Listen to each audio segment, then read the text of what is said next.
अब मैंने यहाँ पे मीडियन को यूज किया, तो मीडियन का फार्मूला आपके सामने है, ग्रुप डाटा के लिए अवेलेबल होता है मैट्रिक में, आपने ये फॉर्मुलेशंस यूज करके सॉर्ट आउट की होंगी अपनी प्रॉब्लम्स। और इसी तरह इंटरमीडिएट पार्ट 1 जिन्होंने आईसीएस या स्टैटिस्टिक्स पढ़ी हुई है उनको भी पता है कि ये फार्मूला कैसे वर्कआउट करता है। सो खैर हम उस तरफ नहीं जा रहे, हम यहाँ से इस फार्मूले की मदद लेते हुए हम अपना एक मेथड ड्राइव करेंगे जो कि मीडियन ही होगा। सो इससे ड्राइव करके हमने फाइंड करना है can be replace with the mention variables. अब ये वेरिएबल्स यहाँ पे हैं, आप इसको अपने वेरिएबल्स के नाम के साथ भी मेंशन कर सकते हैं, या जो वेरिएबल्स अभी हमने लिए हैं हम उनके साथ भी इसको रिप्लेस कर सकते हैं। सो मतलब क्या है, ये L जो था मेरे ग्राफ के अंदर लो था, और इंटरवल H है, हाई माइनस लो होता है, और फ्रीक्वेंसी क्या होती है, A of high minus A of लो, तो ये फ्रीक्वेंसी निकल आई। n/2 मेरा की है जो सेंटर पॉइंट के करीब होगा, जिसको मैंने ट्रेस करना है, माइनस C उससे प्रीवियस होता है जो A ऑफ लो है, तो प्रीवियस A ऑफ लो है, अगर डिसेंडिंग ऑर्डर में जाएंगे तो A ऑफ हाई हो जाएगा, तो फार्मूला उसके रिवर्स हो जाएगा। सो एक्चुअली हमने किया क्या, हमारे पास जो मीडियन का ऑलरेडी अवेलेबल फार्मूला था, हमने उसका इस्तेमाल करते हुए अपने इस ग्राफ की वैल्यूज जो हमने सेट की थी वो यहाँ पे पुट कर दी। सो ये हमने m के इक्विवेलेंट कर दिया इसको। सो हमने अप्रोक्सीमेटेड इक्वल रखा कि चूंकि ये एस्टिमेटेड रिजल्ट है तो इसलिए इसको अप्रोक्सीमेटेड का नाम हम देके, ये जो यहाँ पे सिंबल यूज किया ये अप्रोक्सीमेशन के लिए इस्तेमाल होता है। सो फार्मूला हमने ड्राइव कर लिया।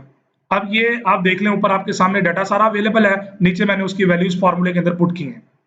सो लोअर क्लास बाउंड्री L होता है, तो ये L मेरा लो है, यहाँ पे डिफाइन कर दिया।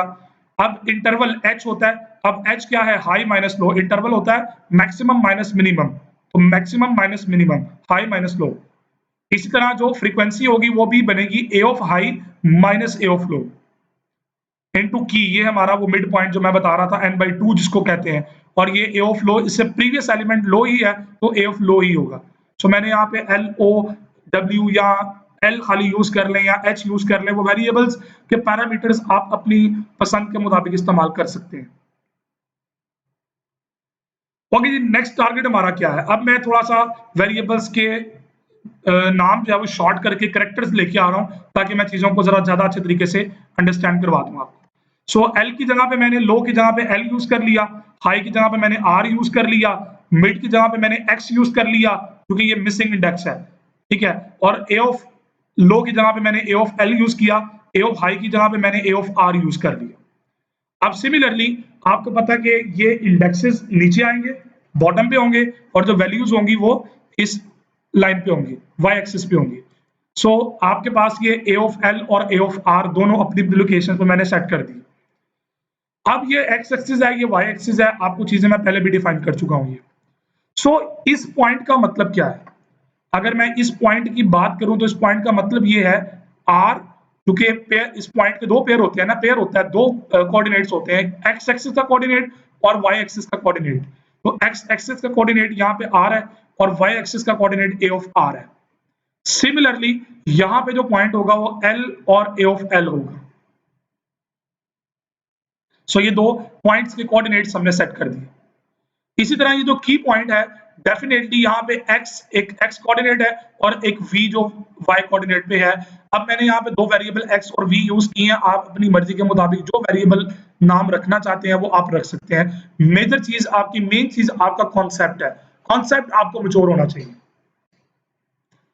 ओके जी, उसके बाद हमने क्या किया कि हमने यहाँ से अब अपनी वैल्यूज को सेटल करना है, उस फार्मूले के अंदर इन वैल्यूज को एडजस्ट करना है। सो आपके पास line having two end points, आपको पता है ये लाइन के टू एंड पॉइंट्स हैं, एक L और AL है, ये पॉइंट A है, ये पॉइंट B है, ये पॉइंट A है और ये पॉइंट B है। सो A और B पॉइंट है, रिप्रेजेंटिंग x1 y1 और x2 y2। लाइन स्लोप में है, so we can calculate slope. क्या ख्याल है, हम स्लोप निकाल सकते हैं इसकी? चलें ट्राई करते हैं। स्लोप का फार्मूला क्या होता है, y2 minus y1 divided by x2 minus x1 in case अगर दो पॉइंट्स गिवन हो।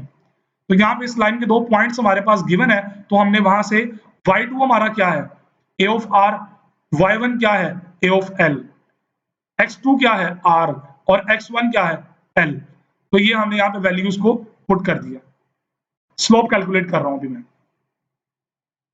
सो एक लाइन के दो पॉइंट्स मेरे पास हैं, एक ये पॉइंट है और एक ये पॉइंट है। सो 2 पॉइंट्स मेरे पास एक लाइन के अंदर अवेलेबल थे, मैंने उस पूरी लाइन की, चूंकि डाटा पूरा अवेलेबल है ना, तो इस पूरे डाटा की मैंने स्लोप निकाली। वो स्लोप कुछ इस तरह की फॉर्म में मेरे सामने आ गई। सिमिलरली आपके पास एक और लाइन है, उस लाइन के 2 एंड पॉइंट्स हैं, वो कौन-कौन से, एक ये एंड पॉइंट है और एक ये है। अगर आप असेंडिंग ऑर्डर में जा रहे हैं तो लो से की तरफ जाएंगे, और अगर आप डिसेंडिंग ऑर्डर में हैं तो इससे इस पॉइंट की तरफ आएंगे। तो ये 2 डिफरेंट लाइंस है, एक हाई के लिए है, एक लो के लिए है। यानी कि 2 केसेस कहा था ना, एक लेस और एक ग्रेटर। तो लेफ्ट पे जाना या राइट पे जाना, वो डिसीजन के लिए मैं दूसरी लाइन यूज कर रहा हूं, L2, लाइन 2।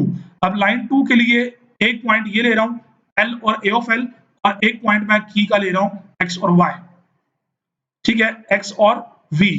अब यहाँ पे ये प्रेजेंट कर रहे हैं X1 Y1 और ये प्रेजेंट कर रहा है X2 Y2। ये X2 Y2 है, ये X1 Y1 है। अब आप इसी का इस्तेमाल करते हुए दोबारा स्लोप कैलकुलेट करें, एंड यू नो दैट के स्लोप का फार्मूला क्या है, y2 minus y1 divided by x2 minus x1, और वैल्यूज रिप्लेस करने के बाद कुछ वैल्यूज यूं आपके सामने आती हैं। अब मैं आगे बढ़ने से पहले बताता चलूं कि मैंने जितने भी चीजें सेट की है ना, ये हमारी डाटा के अंदर मौजूद होंगी, सिवाय एक चीज के। अब यहाँ पे जो L है ना, ये लोअर इंडेक्स होगा, डेफिनेटली अरे गिवन होगी तो उसका पहला इंडेक्स 1 ही होगा। R गिवन होगा, एंडिंग पॉइंट दिया होगा, लिस्ट एंटर हुई होगी, तो लिस्ट का जो आखिरी पॉइंट पे जो इंडेक्स होगा, जो भी इंडेक्स होगा अरे के इंडेक्स की आखिरी वैल्यू होगी, वो आपका R होगा। इसी तरह L का मतलब क्या है, A ऑफ L का मतलब क्या है कि उस पहली लोकेशन पे पड़ी हुई वैल्यू को हम A ऑफ L का नाम देते हैं, और आखिरी लोकेशन पे पड़ी वैल्यू को हमने A ऑफ R का नाम दिया हुआ है। अब रह गए पीछे X और V। ये V जो होगा, एक पॉइंट आपको गिवन होगा, प्रोवाइड किया जाएगा, बताया जाएगा जो ट्रेस करना है, भी ये ढूंढ रहे हैं हम, लेकिन आपको उसका इंडेक्स नहीं पता होगा, तो ये X इसके अंदर मिसिंग होगा। इसका मतलब ये हुआ कि बाकी तमाम एलिमेंट तो मौजूद है, लेकिन इसमें जो X है उसकी वैल्यू हमारे पास अवेलेबल नहीं है। हमने उस X के लिए वर्कआउट करना है। अब 2 लाइंस की स्लोप आपके पास है, दोनों जो लाइंस है वो एक ही लाइन के साथ है। मैथमेटिक्स की प्रॉपर्टी पता होनी चाहिए, these slopes are same as their end points lies on the same lines। ये पॉइंट थे 2 और ये 2 पॉइंट, तो एक ही लाइन पे फॉल कर रहे हैं सारे, तो इसलिए इनकी स्लोप्स भी आपस में क्या होंगी, इक्वल होंगी। So slope of L1 is equivalent to slope of L2, ये दोनों आपस में इक्वल होंगी, और जब ये इक्वल है तो डेफिनेटली ये दोनों डायरेक्ट इक्वल है। अब आपने क्या करना है, everything will available but x will miss, so find equation for x। अब x की वैल्यू आपने फाइंड करनी है। अब आप इक्वेशन को क्रॉस मल्टीप्लिकेशन यूज करके कर लें, वो जैसे भी करना है, अब आपकी मैथमेटिकल इंडक्शन इसके अंदर इन्वॉल्व हो जाती है।